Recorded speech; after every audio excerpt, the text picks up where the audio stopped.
Elle est enfin sortie du silence.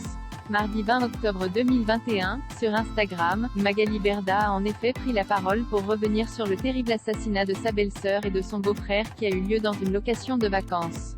Il n'y a pas de mots pour décrire ce qu'On a vécu ces 10 derniers jours. Donc j'ai préféré m'isoler et ne pas parler parce que déjà on n'était pas en état. Et par respect aussi pour ma belle-sœur, il n'y avait rien à dire, a-t-elle d'abord expliqué.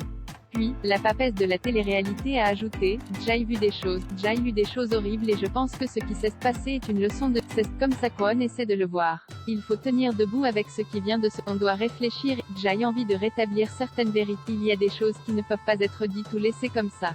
On pense que ça n'arrive qu'au trou dans les films donc on n'est pas prêt. Selon les dires de la compagne de Stéphane Taboul, sa belle-sœur a été assassinée sauvagement avec son conjoint. Elle avait 3 filles qui étaient en pleine fleur de l'âge et vivaient dans cette maison avec ses parents et ses filles. C'est un drame pour tout le monde parce qu'on ne comprend pas, il n'y a pas d'explication. Quand on l'a su, ça a été un choc. Les conditions de son meurtre ont été un véritable enfer, a poursuivi Magali Berda. À l'heure actuelle, toute la famille ne comprend toujours pas ce qui s'est passé. Il n'y a pas d'explication. Ça a été un choc.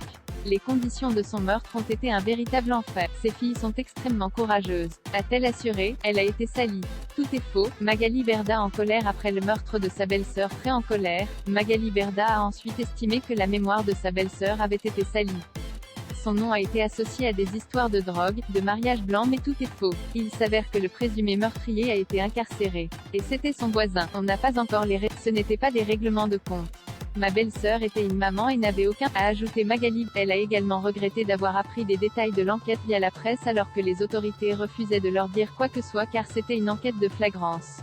Ma belle-sœur s'est fait assassiner gratuitement et malheureusement, elle laisse aujourd'hui 3 filles derrière elle. On va s'en occuper bien. Maintenant on va voir la vie différemment et avancer différemment. Avec Stéphane et notre famille, on est plus soudés que jamais. On va avancer avec ça et on va essayer de faire bouger les choses, a conclu Magali Berda.